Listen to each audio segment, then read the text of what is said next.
Their legacies guide our mission and give depth to our aspirations. It is both a privilege and a solemn responsibility for me to address this distinguished audience on the occasion of Legal Aid Day, a day that emphasizes our solid commitment to the ideal that justice must be accessible to all, regardless of economic condition or social circumstance. Although the official observance took place 2 weeks ago, the values it carries remain ever relevant and vital. Legal Aid Day is not a symbolic gesture marked by calendar dates. It is a reflection of a moral duty that lies at the heart of our constitutional promise that every person, however poor or powerless, shall stand equal before the law. Bangladesh has a proud history rooted in the constitutional ethos of justice, liberty, and equality.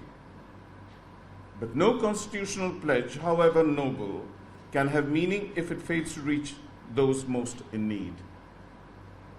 Legal aid, therefore, is not an act of benevolence, rather it is an essential component of the rule of law. Through the National Legal Aid Services Organization, the Supreme Court Legal Aid Committee, and numerous district legal aid committees, thousands have been assisted in asserting their rights and securing their remedies. Yet I must admit that our present efforts, while commendable, fall short of our greater aspiration to ensure that no one is denied justice merely because they lack means or personal capacity. Esteemed guests, in my assessment of legal aid eligibility, we have long relied upon the means test as the standard tool for evaluating a person's financial ability to bear litigation costs. However, time and again, we have seen accused persons technically deemed above the income threshold, yet in reality, being bereft of the ability to mount a meaningful defense. They were, for all practical purposes, voiceless in the courtroom. In response to this profound gap, soon after assuming office, I initiated a reform measure of critical importance, that is, the inclusion of a capacity test alongside the traditional means test. This initiative seeks to evaluate not only whether a person can pay for legal services, but whether they can truly defend themselves. The message, therefore, is access to justice must be measured not only by entry into the courtroom, but by the ability to participate meaningfully in the process of justice. This is only one component of a broader vision that I have sought to implement since assuming office. Ladies and gentlemen, on 21st of September 2024, I announced a comprehensive judicial reform roadmap founded on capacity building, administrative autonomy, and procedural efficiency. Under this initiative, 2 landmark developments have already taken place. The Supreme Court Judicial Appointment Council and the Supreme Judicial Council have been made operational as autonomous constitutional bodies under the authority of the Supreme Court. These bodies now hold exclusive power to recruit and remove judges of the apex court, free from any executive or legislative interference. This is a vital step towards insulating the judiciary from external influence and reinforcing the independence that is indispensable to the credibility of our justice delivery regime. At the same time, we have submitted a detailed proposal to the government for the creation of a Supreme Court Secretariat.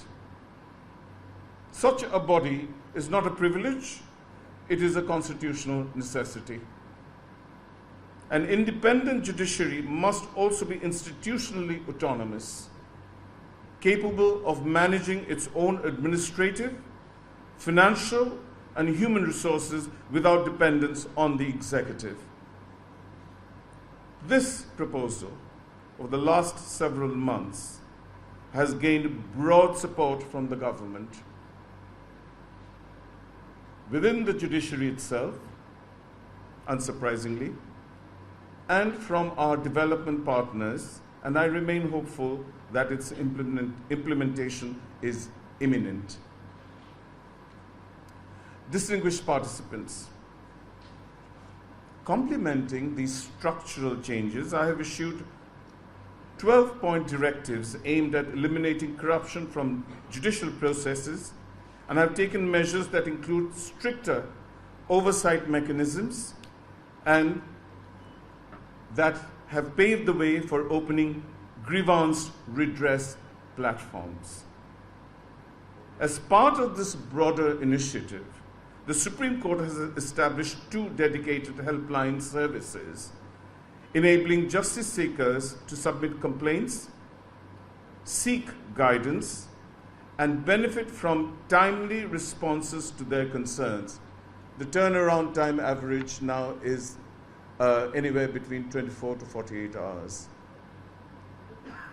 These helplines have met with overwhelming response and success, affirming the people's readiness to engage with a justice system that is transparent, responsive, and citizen-focused. And might I add, the past several months, this particular measure of setting up helplines has happily been replicated at certain divisional and district judiciaries. It is in that context that, and encouraged by this success, I am pleased to take this initiative to the next phase. Today, before this August gathering, ladies and gentlemen, I am formally announcing the launch of a dedicated helpline for every district judiciary across the country.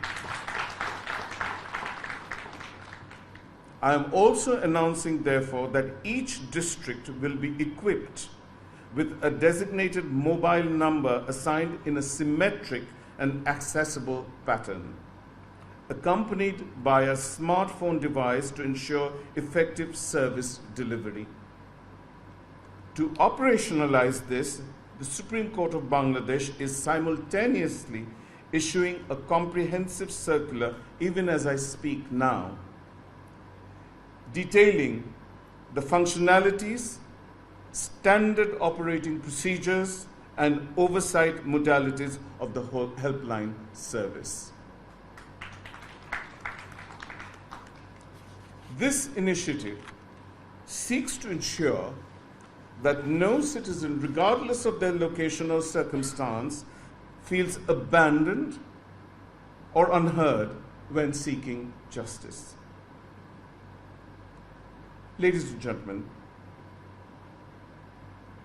in this overall holistic vision of transformation and reform and people-centric justice, legal aid occupies a place of paramount importance. It is not peripheral, it is central to our mission of transformation. Recognizing this, I have undertaken the Restructuring the Supreme Court Legal Aid Committee. This body, under its new composition, has been entrusted with greater responsibilities and a renewed sense of purpose. I expect the committee not only to administer aid, but to act as a catalyst for change through active engagement with particularly the bar and civil society.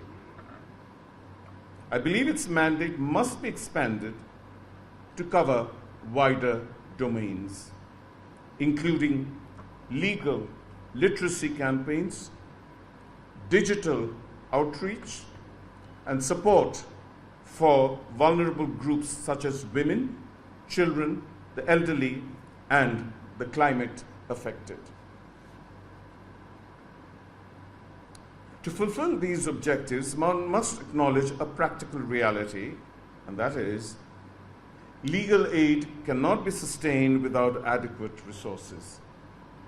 It is therefore imperative that appropriate and predictable budgetary allocations be made to ensure the uninterrupted functioning of legal aid services nationwide.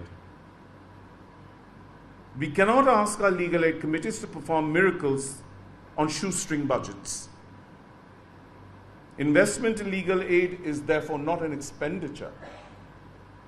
It is an investment in the rule of law and in the social fabric of justice. Ladies and gentlemen,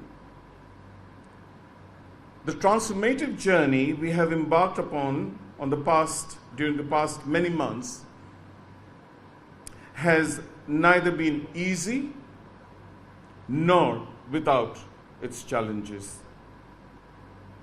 But I'm deeply, deeply inspired by the response, in particular, of the district judiciaries and magistracies across the country to my reform roadmap. I have personally traveled through all 7 divisions of Bangladesh outside of the capital to convey the urgency of reform and to call upon judges, magistrates, and members of the legal profession to claim ownership and take charge of this shared mission. Their responses have been nothing short of remarkable. The Judicial Service Association in particular has embraced the reform agenda with vigor and dedication. Furthermore, local bar associations have enthusiastically come on board by organizing seminars, convening public dialogues, and initiating grassroots consultations to align their work with my roadmap.